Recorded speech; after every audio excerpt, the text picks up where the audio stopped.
Hello, everyone. Good afternoon. Thank you for joining NIF Connect. We are about to start this particular NIF Connect session.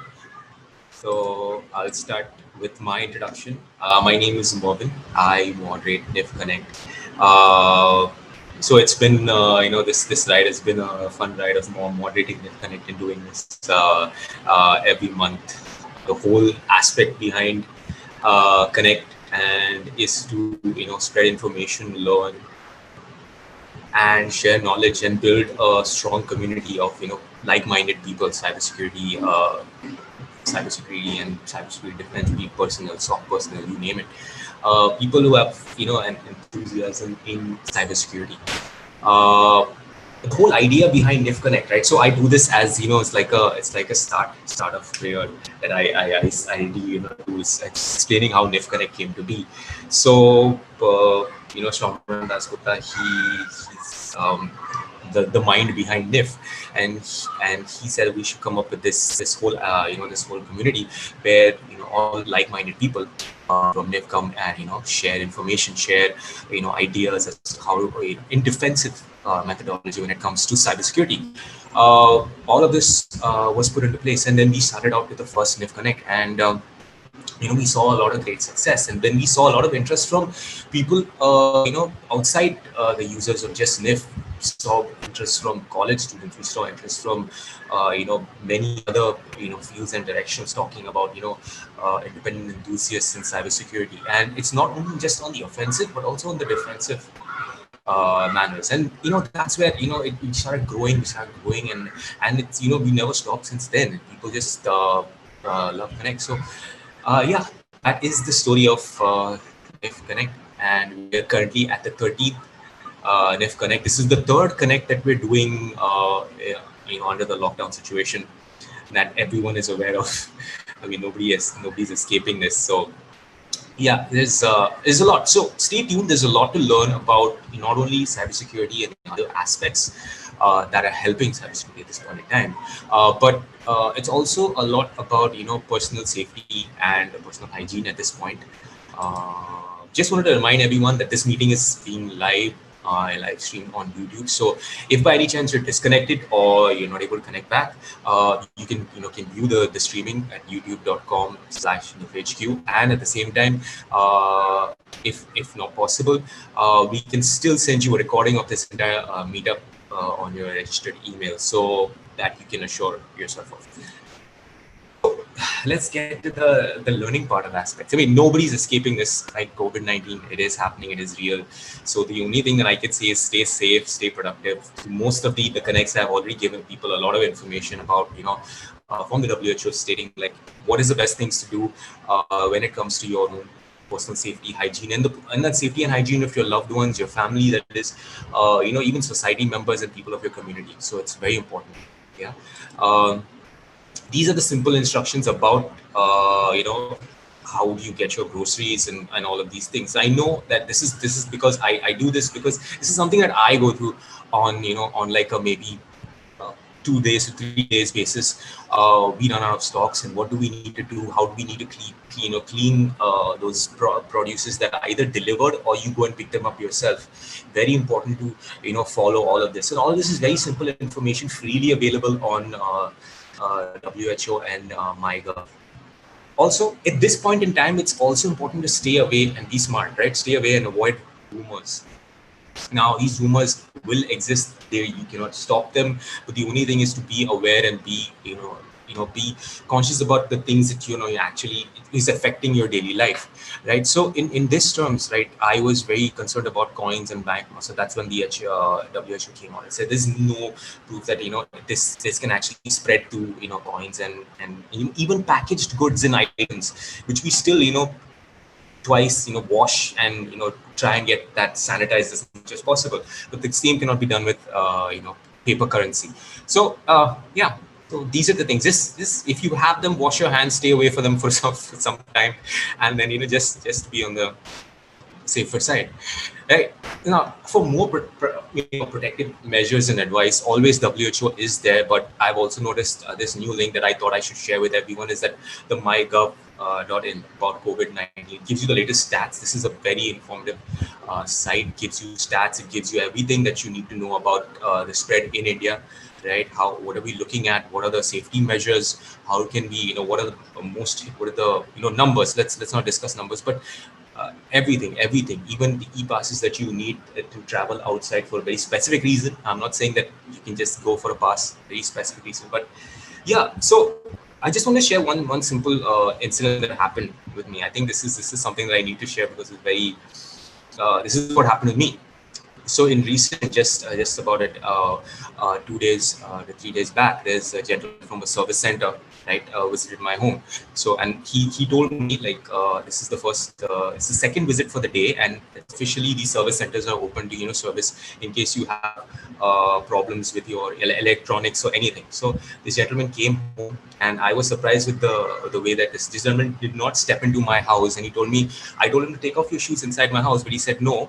And he took 2 minutes to put a very professional looking sanitized bag on his feet, and he had a bunch of them in his bag, right? And he came in, and he is asking me permission to touch anything and everything. So in case he wanted to touch something, he'd ask me permission, and then he'd say, tell me to remove things, tell me to just move this aside, and distance like himself. And this man was wearing a visor. This man was wearing a mask, a face mask, rubber gloves, and the foot protection over his shoes.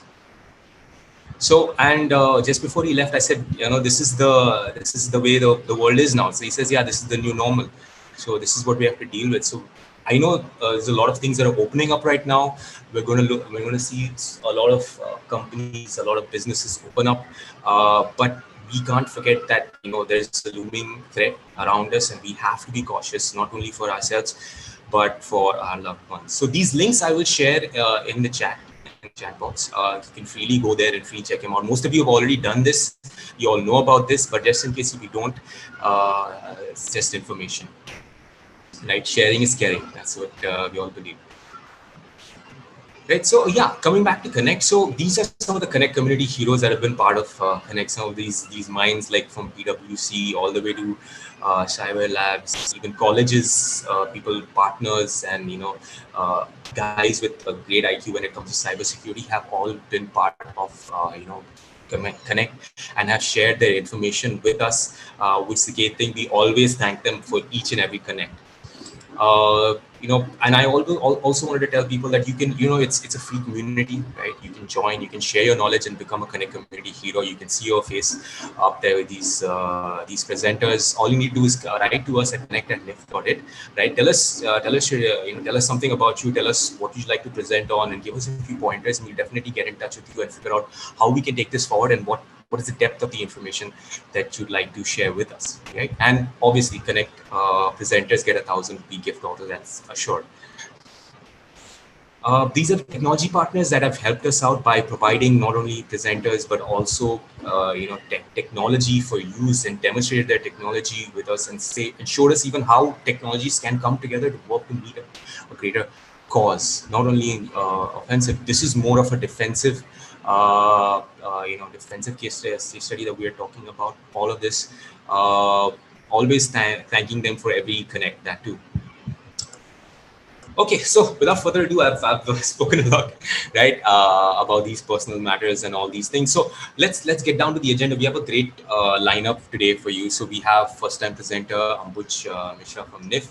He'll be taking us or guiding us through a data analysis workflow with giving us an overview of that, and we will then be soon followed by Mukesh Yadav, who will take us through the workings of ML learning plugins and the ML directive, and of course how you can use them, and how much sense does it make in today's cybersecurity. And it just basically opens your mind to what are the possibilities and capabilities.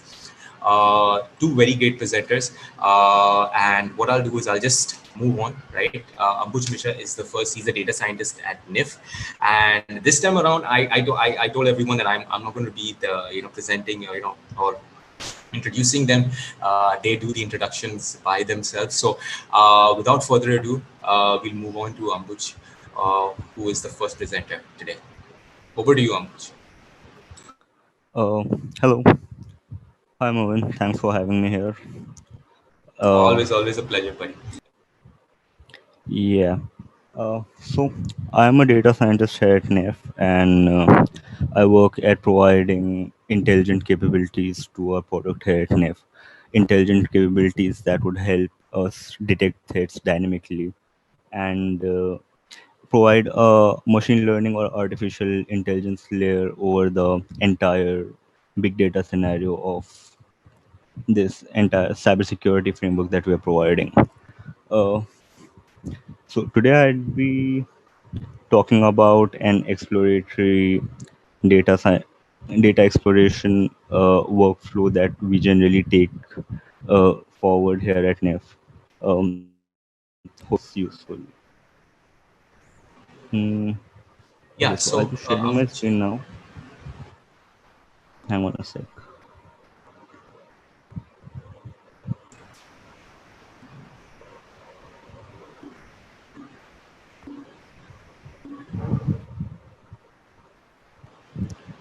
Uh, okay, so I hope my screen is visible. yes, So, yeah. As I said, I'd like to discuss exploratory data analysis here today. Basic overview of the topic in general. We discuss what this is about, why this is required, how does it go about, and what exactly does it tell us about a data. The thing is, with this volume of data generated from all sources on a daily basis, we can say that we are living in this day and age of big data.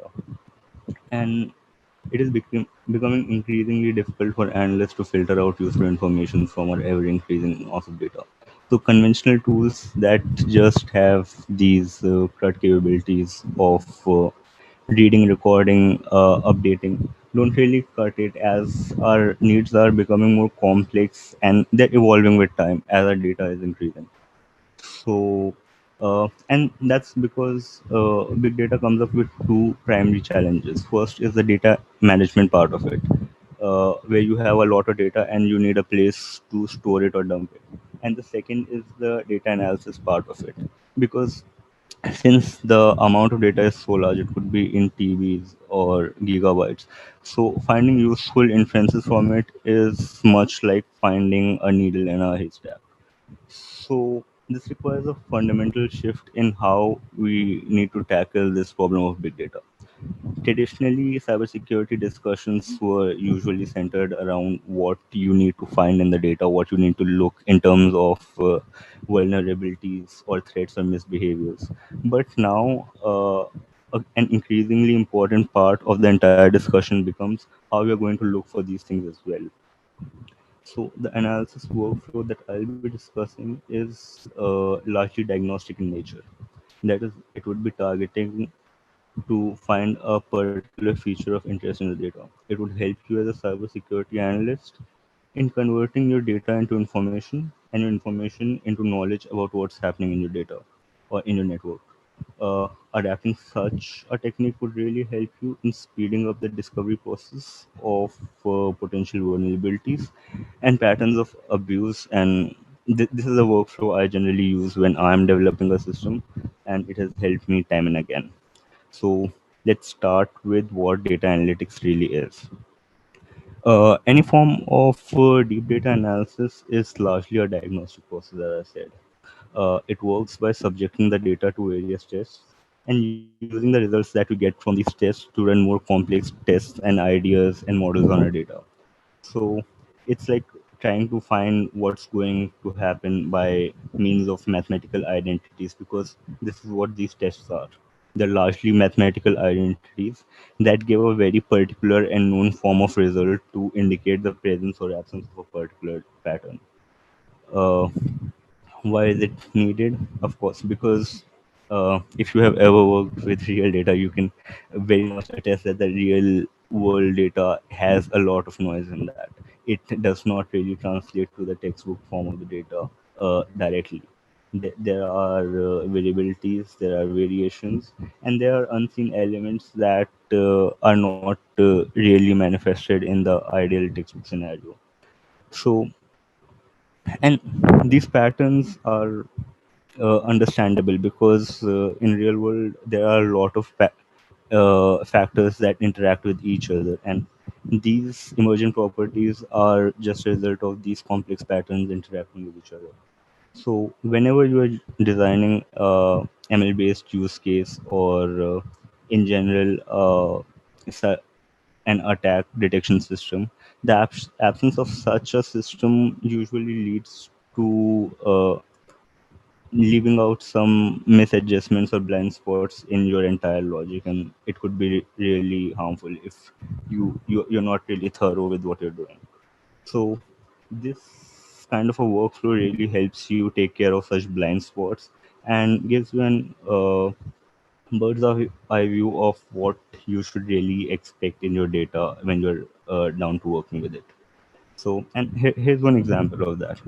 If you see, this is a chart of response lengths uh, from a certain DNS network, and it shows that uh, on the left you can see that the chart has a pretty high spike at a very low value and then a long kind of a tail. Now, the left hand side of the chart really shows you what the distribution is, but when you see it on the right, you could see a much clearer and generalized pattern. So the kind of a distribution that we see here is a log normal distribution, and the transformations and the analysis we take on that are normal scaling and normalization functions, which are a pretty popular means of generalizing the data that we have. Uh, so the tests that I was talking about are generally into various categories. Here are some examples of such tests that we have. Now these tests could be varying, and there are like thousands of tests, but I've just given you examples of a few here. Uh, One test that we can talk about is the critical value test, which really tells us how a distribution holds up in a particular data. Uh, it could tell us up to what limit of the data that distribution really follows, and what are the anomalies or outliers in that particular data or the feature that we are observing. Z-test is a test that tells us if the data that we are observing exhibits a normal distribution or not.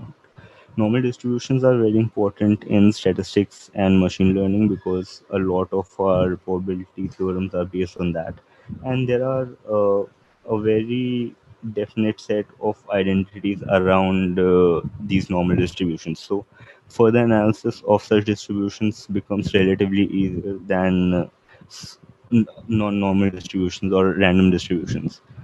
Then there's this another test called t-test or student's t-test that tells us the comparative measures of how factors influence an outcome. So if you have a use case that uses multiple factors or multiple features that point towards an outcome, you could use this test as a comparative measure to see what factors really influence the data in and in what capacity. Then there are these correlation tests that you could do to see how factors really interact among themselves. If there are two factors and you have an idea that there might be some correlation between the two, these are probably the tests you would want to subject those data to. The Pearson correlation gives you a value that tells you how those fields are working together, and the Spearman correlation generally does the same. It's just a more generalized version of that. The Pearson correlation works with a normal distribution, while the Spearman correlation is a more complex from that. It works with any distribution. There are these first order difference and n order difference tests that gives you regressive patterns in the data. They'll tell you the derivative of differential curves and give you the increasing value. So it could tell us what in which direction your data is trending towards. Is it increasing? Is it decreasing? Are there more underlying patterns than that? And then there's this ANOVA test that gives you a variance of that. And these are just some examples of the tests that we generally use. There are thousands of mathematical tests, and each comes with its particular advantages and disadvantages. So here's an example of an analysis that I thought it'd be great to share with you guys. So this analysis was from the DNS data, and here we are trying to find a correlation between two fields that indicate the inward flow and outward flow of data through the network. The analysis was done on around 1 lakh data entries, and the main aim was to see if these two fields have any common information or if there is any correlation between the two. So the first thing that you can do for such an analysis is eyeball the data. It's always useful to see uh, how such patterns work. So if you like eyeball the raw data, in this case you don't really get much information. You could see that you could see the general range of operation between the data. You could see that the outflow of the data is generally at a higher level than the inflow of the data. But apart from that, you cannot really judge what kind of relationship those two have. So then the other thing that you can do is do some initial tests to see if there are some outliers in the data, or if how the distribution and what are the distributions that you could make out on the initial tests. So here are the two tests that we generally do. First is the critical value test. As I told, this is to see if there are outliers in the data or not. And then is the Z test to see if there is a presence of a normal distribution in the data. The critical value test in this example of us did tell us a couple of the presence of a couple of outliers, but it did not really tell us about what their relation was with the rest of the data. But this is still a step forward in the analysis. As you can see that there is something going on in the data, and it could be taken for further investigation. uh, as for the distribution analysis, the Z test was rejected, so that told us that there isn't a normal distribution, and that does make it slightly difficult for us to analyze. But we have other methods to analyze that as well. So subsequently, if we distribute the frequency distributions for this data, you can see the cumulative distribution here. And on the far right side of the graph, you can see that there are certain high values that spike up. So those are the possible outliers that the test might be indicating towards. As for the distribution, you could see that there is no bell curve around any of those distributions. It's mostly a flat graph or a flat chart with a spike at a pretty low value. So the it could be taken as a largely uniform peak, and then you can threshold it or put a classifier that would find anomalies later on, but that's a different analysis. So the main aim of our example was to find if there is a correlation between the two. So this is the next step that we do. Since now we know that there's no normal distribution in the data, so a logical step would be to do the Pearson coefficient test. This test gives us a value between -1 to 1, where -1 tells us that there is a strong negative correlation, and one tells us that there is a strong positive correlation. Negative correlation would mean that if one field is increasing, the other field would decrease, while one that is the strong correlation would tell us that both the fields are increasing or decreasing in conjecture with each other. So this test gave us a value of minus 0.86, which is a pretty strong negative correlation, which tells us that if the inward flow of the data is increasing, the outward flow of the data would be decreasing, which is a pretty interesting thing to observe. When you plot it, though it's a pretty interesting observation, it's a pretty obvious one as well, because the data would either be flowing inside the network or it would be flowing outside the network. So if the outward data is high, the inward data has to be zero, or if the inward data is low, If the inward data is high, the outward data has to be zero. So this is just a pretty redundant analysis, but it does show us the value of how this entire workflow works and what are the logical steps that we take to get to a particular observation. Now, there are certain statistical patterns that I talked about when I was talking about tests. That these are the patterns that these tests generally yield to, and each of these patterns have a set form of investigative workflow corresponding to it. They each have their own patterns and their own identities and behaviors. And knowing them really helps us streamline our process of analyzing the data further and putting up systems that recognize these patterns at a much faster rate than a system that's entirely blind to such information. Uh, Now, since we were talking about exploratory data analysis, that is helpful, but that's only helpful when we are exploring the data. Once we have done our exploration, we need to be looking as to automate this entire process. And one way of automating this entire work process is by means of an ML workflow.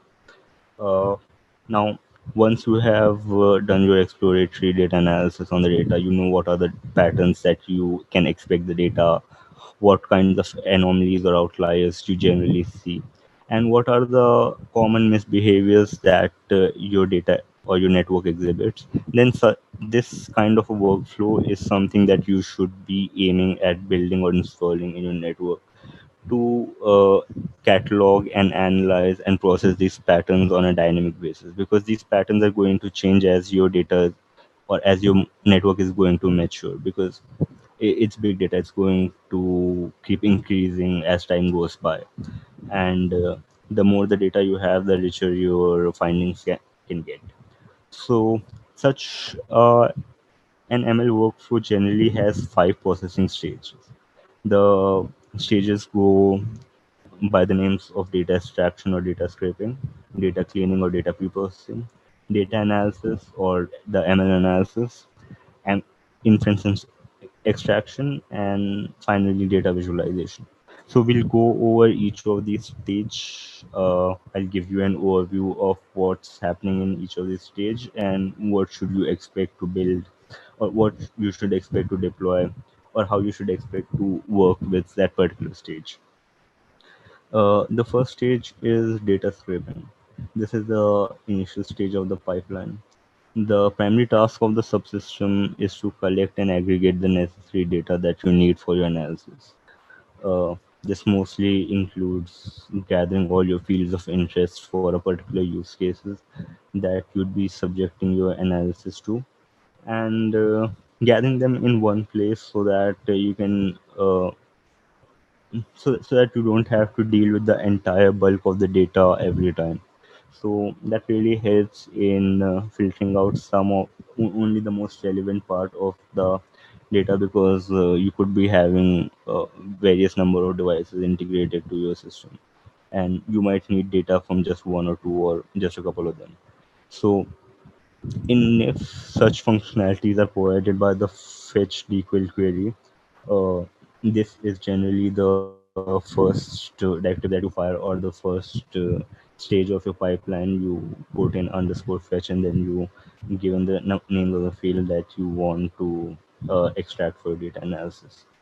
The next step in this pipeline is data preprocessing. The primary task of this subsystem is to convert your data into an appropriate format so that your ML algorithm could work into onto it. Uh, the raw data that you have is generally not suitable for the kinds of algorithm we use here at ML. There are certain steps or processes that you need to convert it into your requisite format. It could be doing some count vectorization or tokenization or just simple denoising or any of the other standard transformations such as scaling or normalizing. So all these pre-processing or data preparation tasks are generally taken care of in this pre-processing step.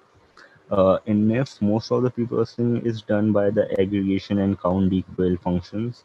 You could get salient features such as max, min, mean, averages, count values, or time slots and time slicing. All such pre-processing tasks can be done from these commands at the DQL level itself. Then the core stage of the pipeline is the ML analysis part of it. The primary task of this system is to analyze your data and then find the patterns that you are expecting and that you have uh, ideas about, and then try to analyze them and return intelligent outcomes out of that. This could be predictions about the health of your network, the potential risks, the outliers, or any kind of pattern or inference that you want, or the system that you have in place. And that is that here, this is the portion where that comes in. So this subsystem generally includes algorithms such as regressors or clustering systems on our data, and most of your ML needs would be taken care of by the underscore ML dequal directive. We have a demo for this in the next section, and well, I think you'll get a pretty fair idea of how to work with the underscore ML directive there. The next stage of this is the inference extraction method. This is the action stage of the pipeline. Uh, Now that we have our inferences and the outcomes from our ML system, we want to turn them into actionable items. So if we have an alert for an outlier or an alert for some misbehavior, we'd want to raise such alerts to the requisite people so that further investigations or subsequent actions could be taken.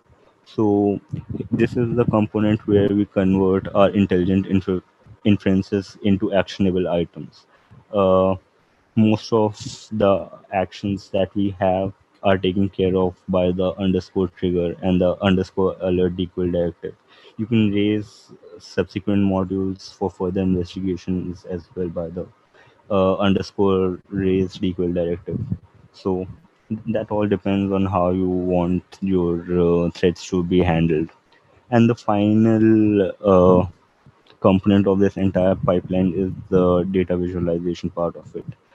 The main task of this subsystem is to present the data in a visualizable manner for easy interpretation and validation. More often than not, you'd want to see what and why these outcomes are being marked as anomalous or as outliers in a more visual manner. So this is the part where you can do that. It includes plotting charts, graphs, figures, and other interactive media where you can interact with the data directly. And most of this can be put into our dashboards on NIF itself. So that's the entire data analysis or ML workflow that we provide you with at NIF. Uh, and this is it from my side. I hope you guys found this insightful. Feel free to comment and post your questions in the chat. I'll be happy to answer them. And thanks for tuning in. Okay, Mervin, so you there? Yeah, I am here. Thank you very much, Ambuj. That was a nice Yeah, man. session. Over to you, buddy. Anytime you feel like you have a question, just hit the Q&A tab, right, and mention the question, and Ambuj would be more than happy to answer those questions via, it could be online itself, or he would actually type the answer in for you and send it forward. So that once again, that was Ambuj Mishra, and feel free to contact him with with his for more details on data analysis and workflows. Great guy. So thank you. Moving further, yes, the social geek award. So I did mention earlier, I may not have mentioned, but there's the social geek award. There's a lot of chances for people to win a 1,000 rupee Amazon gift voucher, right? You might be thinking right now, seriously, 1,000 rupee gift voucher. What am I going to do with it, right? Yeah, but yeah, once as you know, the world is opening up, right? There'll be a lot of chances for you to actually order. I have ordered a bunch of stuff from Amazon, and it has been delivered, so it does get delivered on time. So please, all you need to do for the Social Geek Award is tweet on Twitter or post on Facebook using hashtag NIFConnect and @NIFHQ, and the best tweet, right, gets a chance to win 1,000 rupee Amazon gift voucher. So it's very simple and easy way of doing this. Yes. Now let's talk about the community aspect. The NIF community is constantly growing. We have like a whole army of cybersecurity warriors who keep writing to us about questions and can we get access to the earlier NIF sessions and NIF Connect audio from a particular presenter. Yes, that is there, and also people interested in actually going ahead and presenting. The whole idea behind this is to basically communicate a lot, share a lot, and open that venue for everyone to learn and to share and come together. So if you have any thoughts, if you have any feedback for it, if you have anything for us, right, in terms of you want to be a presenter as well, mail us at connect@nif.it or post a question at stack.nif.it. It's very simple, and we'll get in touch with you. We will write you back and get deal with whatever that comes our way. So yes, moving on to our next presenter is Mukesh Yadav, technical trainer. She's no new person to presenting at Connect. She has done this several times, so she's a veteran at that, and quite a knowledgeable female with a lot of experience in a lot of technical matters. I mean, once she starts, she makes sure that the person in front of her knows every single thing about that particular topic. Very keen on teaching and training, and very keen on learning her by herself as well. So without further ado, I will pass it on to Mukesh. And Hi, thanks Mervin for having me here. So hello everyone. So welcome to NIF Connect. So let me just give a quick introduction about me. So I am a learner, I'm a trainer at NIF, and I like to experiment on a lot of things. So if you see the domains which I'm into is the machine learning, data analytics, you can say programming languages, as well as you can say IoT, as well as you can say MATLAB programming. So there's a lot to say. And apart from that, in the free like from the technology information gain in free time, I learn guitar and drum using my practice drumsticks pads. So if you also want to learn something, so which you have interest into, so please do go ahead. As you can say, this is the time to learn. So as there is no age bar, so every day you keep on learning. Okay, so let's moving ahead. And so today, what I'm going to talk about is on to the ML plugin and the ML directive at NIF.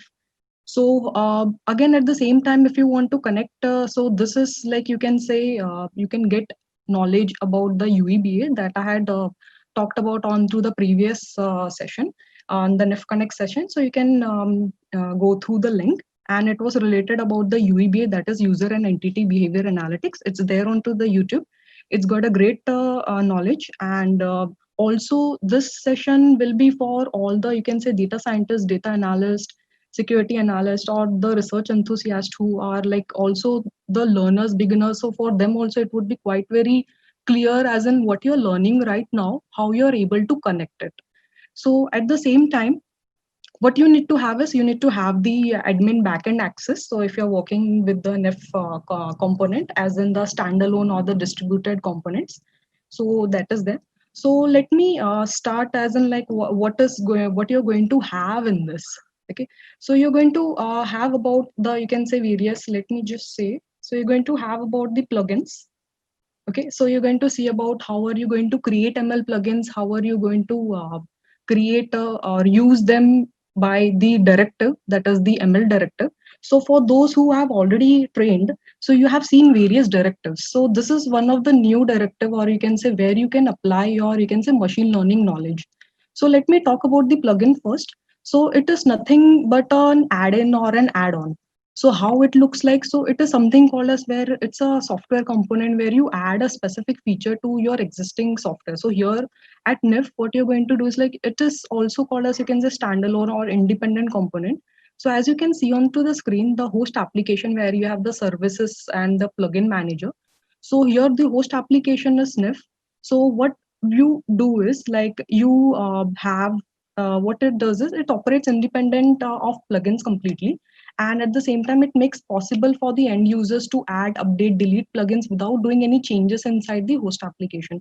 Just one thing which you need to look for is like why you are working with the plugins, as in like why it is required. So you can use it in like use it to enable the third party developers to create the ability to expand the software, you can say services. You can add new features. So whenever you say that the product supports plugins, it means customizations are possible.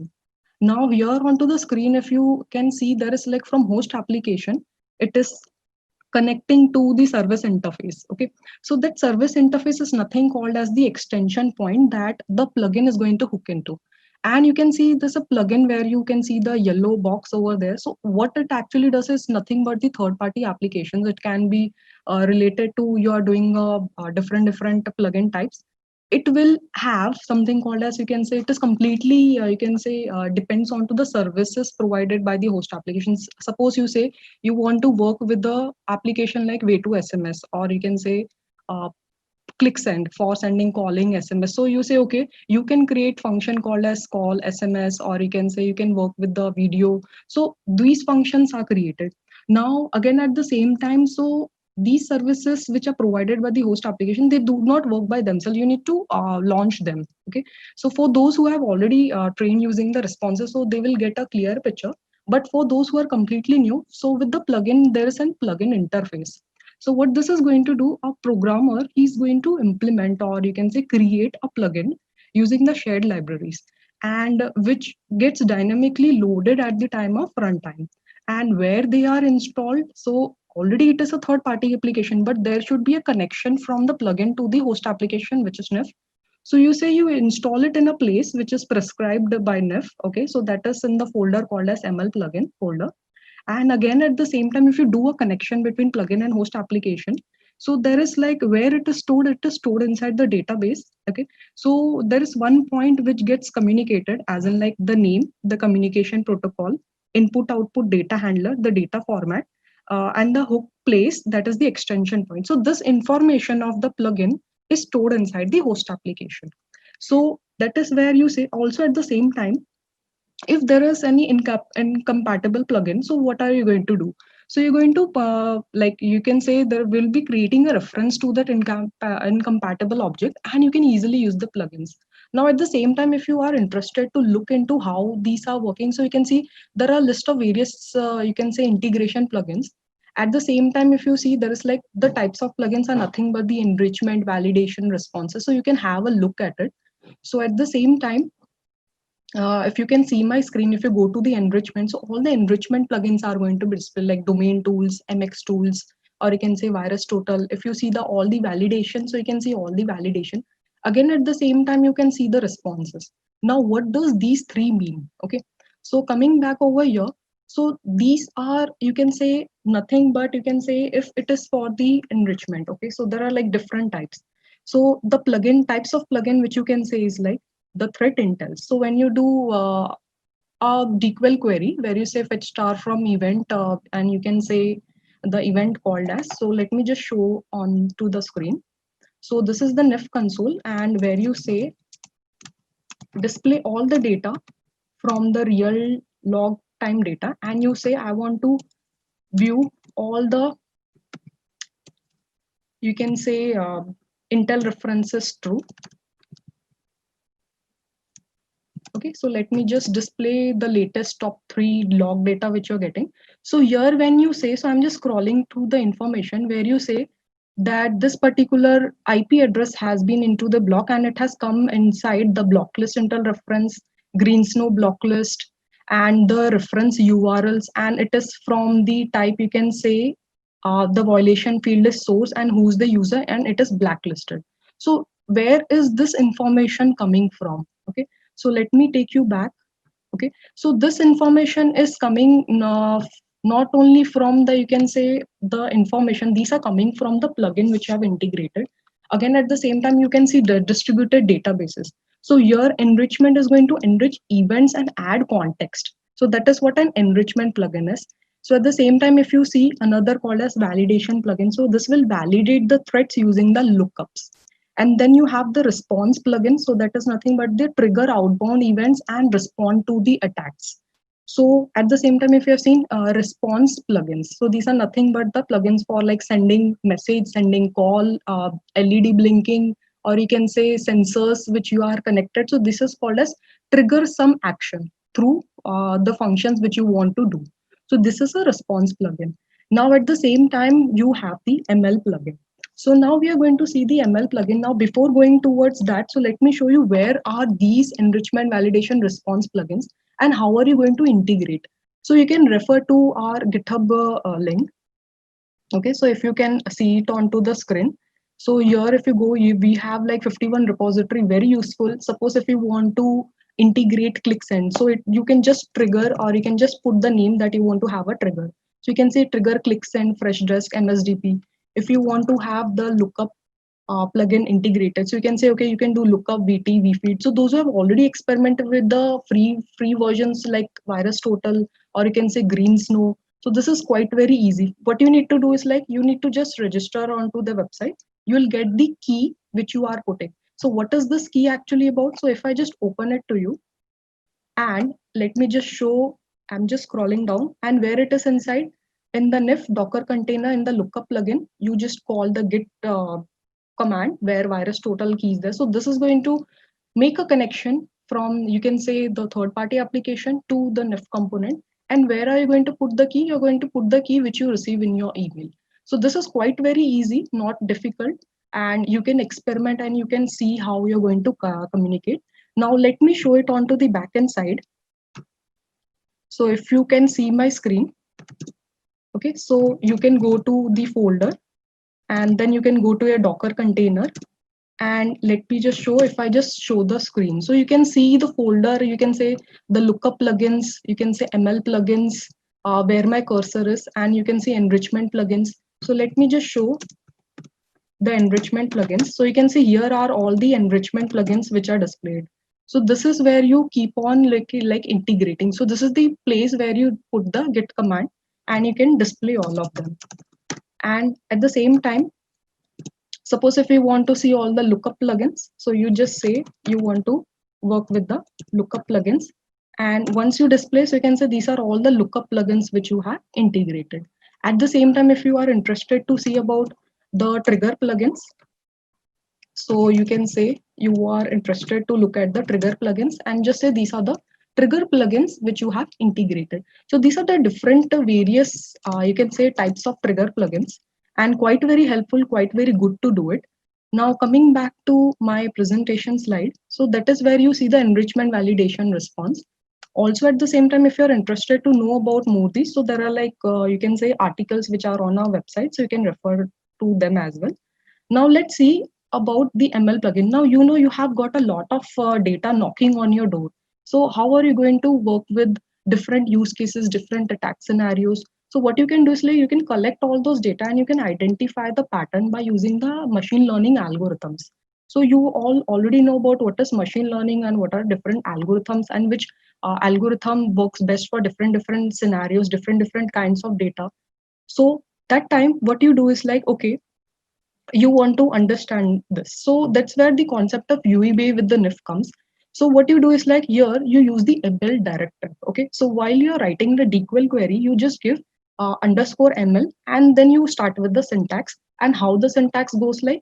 So you just say ML, then give the name of the plugin, then give the name of the function, and then give the two parameters. These parameters are nothing but two variables which goes inside the function for working with the NIF. So this is ML directive, which is also a subset of, you can say, the UEBA technology concept. Now, at the same time, if you see, so what are the different stages of UEBA? Now, again, at the same time, you are like, as Ambuj had mentioned, that there are like various steps. So you collect the data first, you train your data model program, and then you test your data, then you analyze your data and you send an alert. So that is the same process. If you see the diagram from top to bottom, you get from all the devices, all day-to-day activities, you collect all of them, go to the training logic, you apply your logic, then the model gets trained. There are multiple models which gives you various accuracy, and you select the best one. Then you analyze your data and then you send your information in the form of alerts to the SOC team, that is your Security Operations Center team. So there are like various subcategories of SOC team, and at the same time there are various other you can say actors which are added to the training model and the analyze model. So now coming to this, for more information, you can refer to the previous video on it was on the NIF Connect and on UEBA.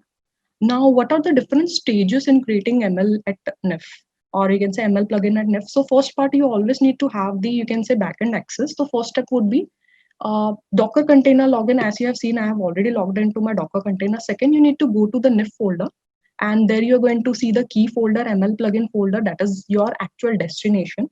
Then you see what are the, you can say, ML plugins are there. You can say lookup enrichment or response plugins. Then what do? You actually put your files over there, and the file structure is nothing but you will create your just py file, and by using any editor which you are having, and then pyc file, that is your compile file, would be there. If you're putting some input as a data, as in like your stored data which you want to refer to, like it can be related to your list of all the local, or you can say your company or organization IP addresses, users information, asset information which you want to correlate with your real-time data. You can put it inside the data folder. Then you will have your configuration file, very important. You can put information like what is your path of your license file, your path of the particular file, and then you will have your log folder. Then the step 4 consists of you restart the services, means that you whatever the changes which you have done in the file will get reflected. And then the step 5 is like you go to the NIF console, web console, and you check if that plugin which you have just created is working or not and getting the desired output. And the last step is nothing but if you want to do again, if you want to do any changes, then from 2 to 5 or it keeps on repeating. So let's see the demo related to this. How are you going to create it? So let me share my screen where you can see the backend access. So I'm inside the NIF folder where you have installed the NIF component. Now this is an A10 component, and then inside it, this is your 16 bit, you can say the Docker key. And inside that, what you need to go is like you are going to go to the ML plugin. So this is called as the destination folder. Now inside this, what you're going to do is you're going to create a folder. So now here you can see a list of all other, you can say directives, or you can say the ML plugins which are created. So now here at the same time, if I want to create a new, you can say a completely new, you can say plugin. So what I'm going to do is like here you can just create your folder, and inside there you can just create your file. Now at the same time, suppose if I have just created already created a folder name called as with my name, and if I see there is a file called as mukesh.py, and once you run it, so you can see mukesh.pyc. So now if you have to see how are you going to create this, so you can say you want to create a new, you can say a new plugin. So you can say this is a plugin called as training. So you can say you are inside the training. Okay. So here you say there is no file inside it. So what are you going to do? Okay, you want to create training.py. Okay, so that is the Python file which you are going to work with. So this is like where you're creating your actual file. So once this is done, so you can use the Vim editor, and now you're going to put your command over here. So this is like I'm going to use only a quick small command here. So it will consist of, you can say let me just provide information. So you're importing your packages. So these are the two packages which I'm importing. Next command is you are going to create one function, two function, three function, multiple functions. So here you're going to put, you want to have a trained data, you want to have your test data, you want to initialize your data, you want to retrain your data. So all functions will be inside it. So here, let me just give that I want to create a function called as, you can say training one, or you can say demo one. And there inside you are going to give that, you are going to give two variables. These variables will be like which information which you're sending to the function. Okay, so let me just say I'm taking two variables taken. So if you have the knowledge about the Python programming, so quite very good to go ahead with. If not, then also it is quite very easy to work with. So now I'm just providing that I want to only give some information. So I'm just taking a very small information. Okay. So now at the same time, what I want to give, I want to pass this information as in like I want to apply a function called as append. So whatever data I'm passing inside the invert array, that is the first variable. So I wanted to, you can say, put it inside the field called as dollar and put it inside a field in the, it would be inside the double quotes. Start with the dollar, as in the NIF, every field name starts with the dollar. So you provide dollar and then you say that is your message. And once the message is over, you can just say that your variable is set over here. And once the variable is set, then you just say that you're returning that particular information onto the NIF console. So once this is done, so you have provided all the information. Okay. So once this is done, you can escape and you can save your information and you can come out. So once this is done, if you want to see if you have done the changes or not, so you can again run the same query and you can say, yes, the changes are done. And once this is done, so you can again like come out. Okay. So once you have come out, now what you need to do is like you need to start your services. So here you need to have supervisor command. So for this, you need to be inside the Docker container. Then you do restart. Now, what do you want to restart? So there would be two functions, that is like you can say Celery DS and you can say the data store API. So if you are new to this, so you can refer to the services. So this is like you are refreshing your database. You are stopping your database. This is for like updating the data store, for updating the API which you are creating and do the changes inside the data store. So once this is done, so you can see that you have the training.py which you have created. Now let's go and see if this particular API which you have just created, if you are able to view or not. So I'm taking you to the NIF console. So here, if you are at the NIF console, so let's say, and how are you going to run this? So just say you are going to type directive. So as you can see here onto the NIF console, you can see ML, then give the function name, or you can say the package which you have created. Give the function name called as initialize model, retrain, analyze, predict action name. So I'm using the action name which I've created. So this is called as the training folder. Yes. Inside that I have created demo1 as the function name. And then I'm creating a package called as, you can say, var1 or you can say variable2. So these are the two information which I'm passing. So as you can see as an output, the field which you have just created, that is dollar message, and it is throwing as an output as variable1. So that is called as the invert variable. Now at the same time, if you're doing control enter, okay, and at the same time, if you're taking the same variable, same filter, second filter, and you're passing two information, information, and then you can say variable data. So these are the string formats or you can say the integer format. So this will append your data with the same filter data which you are having. So this is how you create the ML plugin. Now at the same time, this is quite very easy to do it, very easy way to create the ML plugins. So accordingly, at the same time, let me take you back to the, you can say the backend access. Okay. So let's say, so can you see there is a PYC, that is a compile file, the last time which you have compiled. Now at the same time, how if you want to get some data inside it. So let's see the file structure of the already existing, you can say the plugins.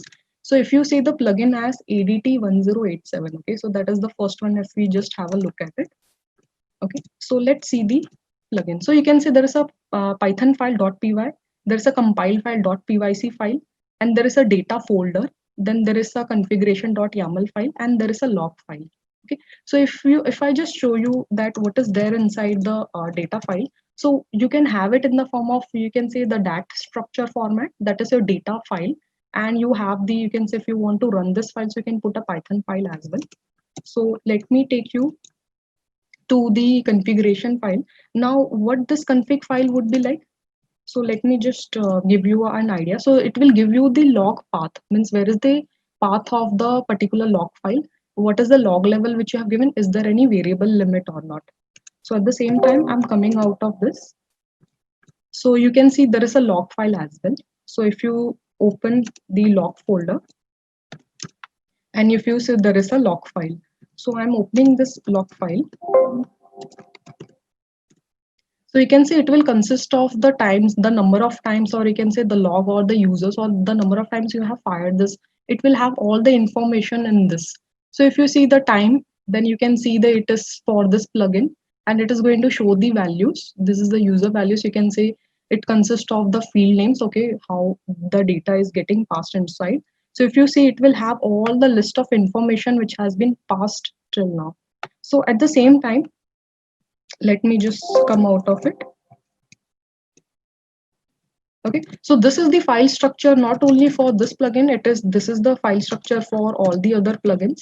So if you see for the other plugins data, so let me just show it for the time tracker. Okay, so you can see it has the same file structure, Python, PYC, data, model, and if there's any other function. Now at the same time, whenever you see the plugin name and the file which you are running should be the same name. If it is a different name, so there would be a problem. So you need to have the same name as the folder name. Okay. Apart from that, if there's no data model, so you can take it from the real-time data, or you can pass your own data. So this is like quite very easy, and it feels, so you can say it is very interesting when I work with the ML plugins. Now at the same time, let me take you to my presentation. Okay, so I hope you have understood how to create ML plugins. So you can explore a lot, and you can go to the ML plugin. If you don't have the ML plugin, so you can ask us, so we can put it onto your component, and you can work around with the ML plugin. Now, let me, before proceeding, I want you to know about something like the sigmas. So the sigma is nothing but if you are working with, as in like any data distribution. So this is just a small, you can say normal distribution data, uh, which you can see from the, you can say, which was given by David Chandler in 2012. So this is to explain you about the, you can say, the sigma information. So what does sigma do? The Greek letter sigma tells you, okay, if it's a 1 sigma, 2 sigma, 3 sigma. So 1 sigma, it tells that the data distribution is around like 68%. 2 sigma is a information where the data is in the 95%, and the 3 sigma is like where the data which you're collecting is in the form of like 99.6%. So this will tell you how much, if your data is clustered, it is in some good pattern, or if your data is in a, you can say, open data, or it can say there's a lot of, you can say, data is expanded, or you can say the data is completely vast. So that's where you can say, again, for an example, if you say tossing a coin, if you have, if you pass your coin, and if you get the head, number of like 100 times if you're passing, so the number of times you get an head is like, you can say 50 times. What is the average? You can say 50, and if you keep on tossing, so your average value you're using 68%. So for that, if you use the tossing coin, would be in the form of like 49 to 51, you can say. So that is called as a normal distribution. But what about if your data is not a normal distribution? So that's where you can say Ambuj had explained about various, you can say, the plugin distributions, where you have seen for, you can say, the statistical patterns for, you can say, normal distribution, Cauchy distribution, chi-square distribution, or e-distribution, normal distribution, or you can say gamma distribution. So these are quite very helpful at that time, and then you can explore. So there are various ways to explore. Now at the same time, that's where if you say the correlation analysis, so again, as Ambuja had mentioned, that if your value is between -1 to 1, so you can say that this particular test will give a normal distribution, or an abnormal distribution, or a, you can say, a strong negative correlation, or a positive correlation. So this is going to be very helpful. Now at the same time, let's see about the NIF plugins. Now the first plugin which you are going to see is the ADT 1087. Now what is ADT 1087? So this is something called as, you can say, you want to generate, you want to know users who are doing suspicious, or you can say suspicious activity, like who are generating anomalous volume of log entries. Anomalous means which are like abnormal, means today you are working in your laptop and you're working with 1 2 3 applications, but not more than, but just in case suddenly the log volume gets increased, or if you're downloading a very like 25 GB of file, if you're downloading small file, that time how will you identify that? So it can be an abnormal behavior, that is a suspicious, anomalous behavior of the data. So that's why when I say this, it comes under the umbrella of, you can say, the UEBA, that is the user entity behavior analytics. So for that purpose, this plugin is created where you see various functions, like you can see the first initialize all the variables, then learn from the data which you are getting, then you detect if the user, or you can say the classification of the data is like abnormal or the normal one, and then you display that data. So how are you going to see this? So let me share my screen where you can see the actual working of ADT 1087. So I'm taking you to the NIF console. So now here I have created, or you can say saved the query. So you can, using the NIF console, you can use the favorite queries and you can save your queries. So this will be very helpful. You don't have to write your queries again and again. So let's see the first part. Again, if you see, let's say the first part, that is you are initializing your data. So you can see you are taking data from the for 1 day duration, and you're taking the users because we want to identify abnormal behavior of any user. This is the input which you're taking, and you're sending to the ML directive. So how ML directive is going to be useful? So I'm just taking into next line for you to easily understand. So you can say ML, this is the ADT 1087, yes, that is the plugin which you're working with. The function called as initialize, yes, and you're passing the variable user, and you're finding out the count unique function. Means it will count all the users and the unique users name. So what is going to do is that your model has been initialized, yes, means the model consists of your real-time data. Now at the same time, you can make initialize your data at any point of time. You can schedule them, you can put it inside a cron job, inside the workbook, you can do that. Now you want to make your system learn that these are the list of users which you have, which are selected for 1 day. You can again take it for more than 1 day, for from time to 2 time, and you can send it to your ML algorithm. That is where you're learning it. So this is where you, in the diagram where you say you're collecting the data, collected, done, then you're making your model learn. So this is the stage where you're sending this information and the model is learning. From that's where you say these are the list of users in the filter one, users which are selected, and the total count unique function which helps to count unique. And in the second filter, that is the ML directive, so you get an information like model has been trained. Now another part is, now you know that your model is trained. So what is next which you are interested to do is like you want to detect if that particular user has done any anomalous activity or not. So you get to know, okay, the first part is that you get this ADT 1087, and you detect the user and the count in it. So now what this is going to give you, so this is going to give you an information, okay, in the form of, you can say, a sigma variable, or you can say where you get the data. So this will give you, okay, so now again at the same time, you would get a second filter. Okay, so all right, so let me just tell you in the second filter what you get. So it will give something information in the form of like 2 sigma or 3 sigma, because the acceptable criteria for the sigma is governed by the, you can say, external tunable hyperparameter. So that is where you say that parameter is the, you can say, 3 you can say dollar user field name. And at the same time, you can get hourly log generated volume, or you can say is it a good fit point or not. So here you're sending like from 5 million records, you're taking like 100 latest users, and you're getting time in 0.306 seconds. So this is going to give you that information. So let me just take you where you can see the information. Let's just show. Okay, so let's just see for the filter. Okay, so you can see, you can say that the another field which are added is the maturity model, and you can say with the input user, the baseline is the variances. So more the value, so more you are going to get. So this is going to give you that how much is your deviation pattern. If it is towards the more towards the inclined path, you can say it is the model is more trained, or you can say model is much more better, or you can say identifying or helping you out, telling the anomalous data. So you can say lesser the value, you can say 0.2, this particular user is particular baseline S1. So you can say the information is a little less. Yes, again at the same time, model should need a huge volume of data so that it can predict more. Also at the same time, with less amount of value also, the system should be able to predict. So that's where you can apply multiple, you can say, various ML algorithms. Now at the same time, so if I have to show you for another, you can say information. So let me just give you an information similarly.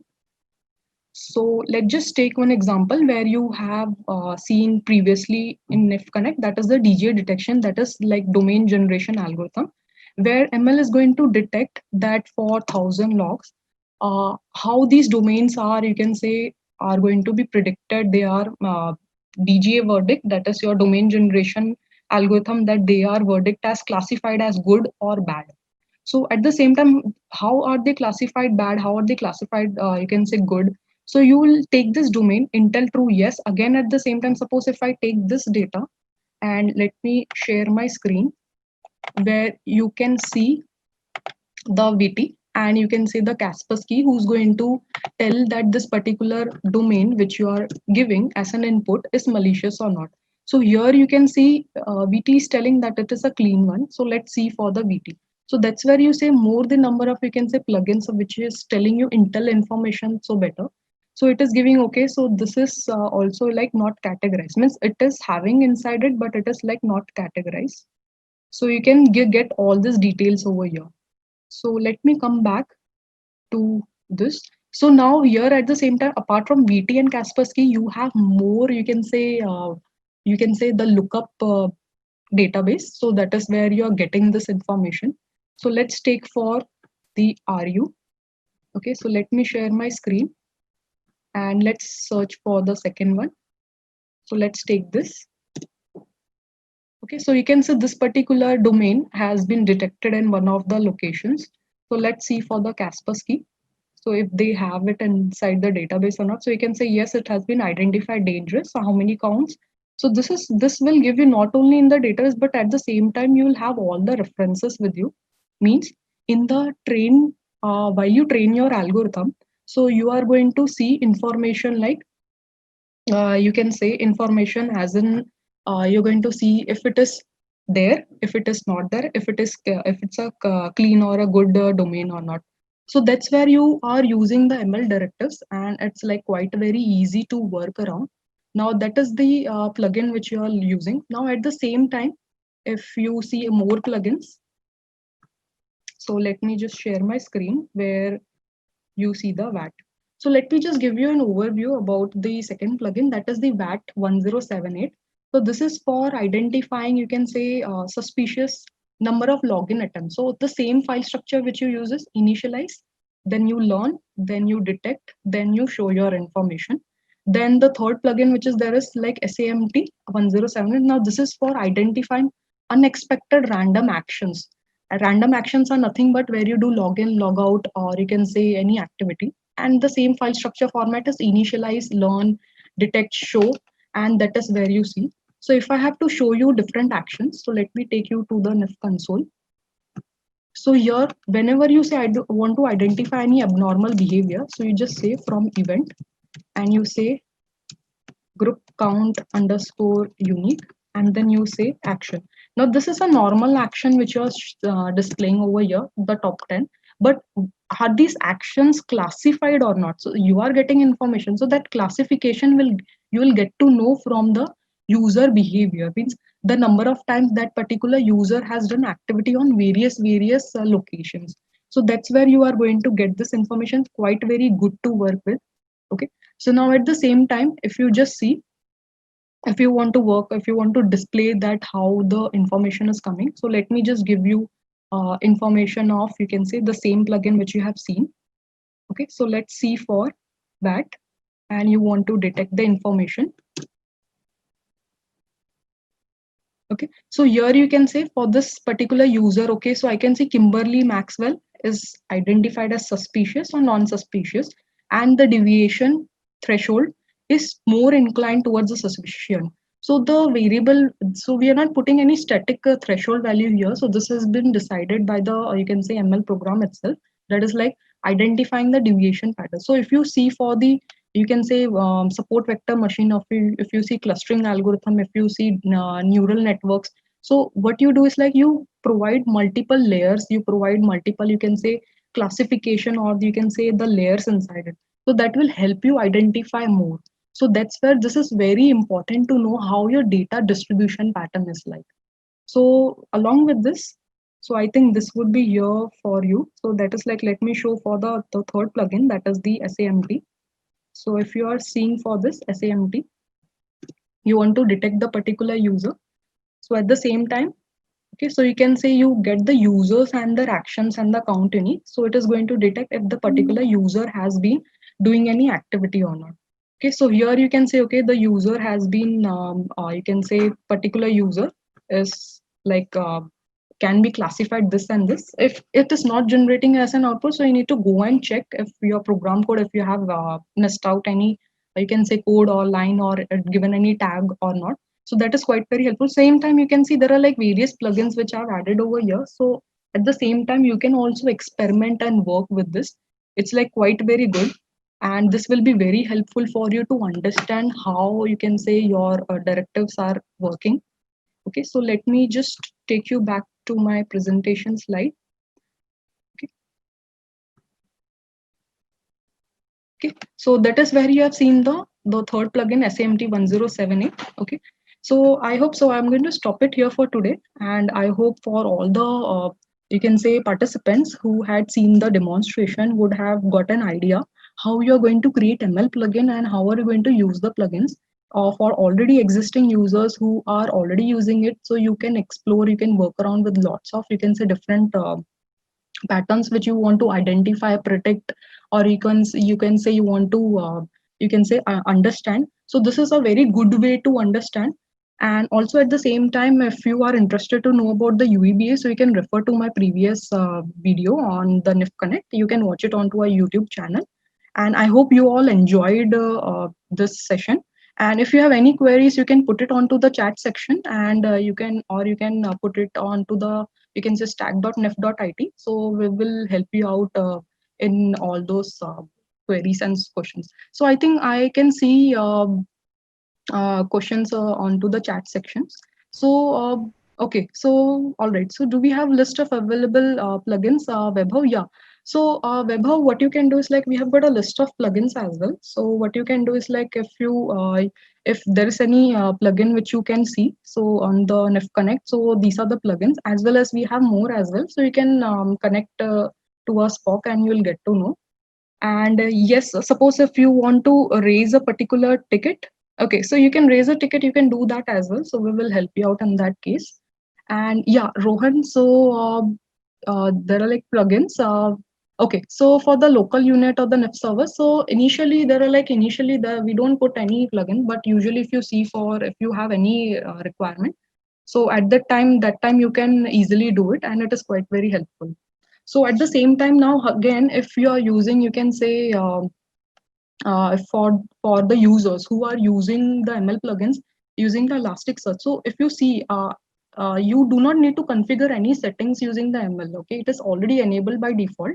But again, if you are doing or going ahead with the older versions, if you are using, so it uses SSC 4.2 instructions. So it is very helpful, very important, and it uses, you can say. It's like SSC 4.2. Okay, so it is much better because it has more number of instructions to it.